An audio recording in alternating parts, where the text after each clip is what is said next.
தெரியுமா, இந்த அமைச்சர் எப்படி தெரியுமா, இவர் இப்படியெல்லாம் வந்தவர் அப்படித்தானே சொல்லிக்கிறான். அதைத்தான் சொல்கிறான். அன்னைக்கே அதை தான் சொல்லி வச்சா, நீ சுற்றத்து தோழிமார் எல்லாரும் வந்து நீ முற்றம் புகுந்து முகில்வண்ணன் பேர்பாடு. இது சாதாரணமாக ஒரு ஆச்சாரியன் தத்துவம்னு சொல்லி நம்ம தத்துவம் பார்க்குறோம்ல.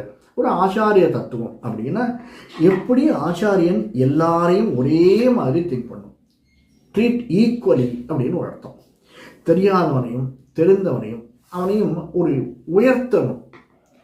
தன்னுடைய சிஷ்யன் ஒருத்தனுக்கு ஒரு சில விஷயங்கள் தெரியல அப்படின்னா அதை சொல்லி கொடுத்து அவனை மேம்படுத்தணும் இல்லையா. ஆச்சாரியன் என்ன பண்ணணும்னா எல்லாருக்கும் ஈக்குவலைசேஷன் இருக்க வைக்கணும். சுற்றத்து தோழிமார் எல்லாரும் வந்து நீ முற்றம் புகுந்து, யாருமே அது ஏற்றத்தாழ்வே கிடையாது. முற்றம் புகுந்து அப்படின்னு அவனுடைய மனதினில் புகுந்து அர்த்தம். ஏன்னா இப்போ ஆச்சாரியன் ஒரு விஷயம் சொல்கிறார், ஒரு கதை சொல்கிறார். அந்த கதையினுடைய டீட்டெயிலிங் புரியல. ஏதோ ஒன்று அந்த காலத்தில் சொல்லியிருக்கா இல்லையா, 4 மாதத்தில் குயவனை வேண்டி கொண்டு வந்தான் ஒரு தூண்டி, அதை கூத்தாடி போட்டு உடைத்தான் இப்படின்னு சொல்லிடுறாரு.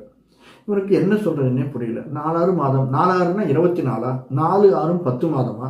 ஒருத்தர் சொல்கிறார் 10 மாதம் சுமந்து எடுத்த தாய், அதை போய் நம்ம 10 மாதம் சுமந்து தாயை எடுத்தால் நம்ம வந்து அதை போட்டு இந்த வாழ்க்கையை நம்ம அறியாத போட்டு உடைச்சிட்டோமே அப்படின்னு ஒருத்தர் சொல்கிறார். இன்னொருத்தர் சொல்கிறார் இல்லை 4 மாதம் கொய்யவனை வேண்டி, 24 எழுத்துக்கள் கொண்டது காயத்ரி ஜபம், 24,000 ஸ்லோகங்களை கொண்டது, ஒரு எழுத்துக்கு 1000, 24,000 ஸ்லோகங்கள் கொண்டது வால்மீகி ராமாயணம். அந்த வால்மீகி ராமாயணம் சொல்லக்கூடியது ராமனை பற்றி.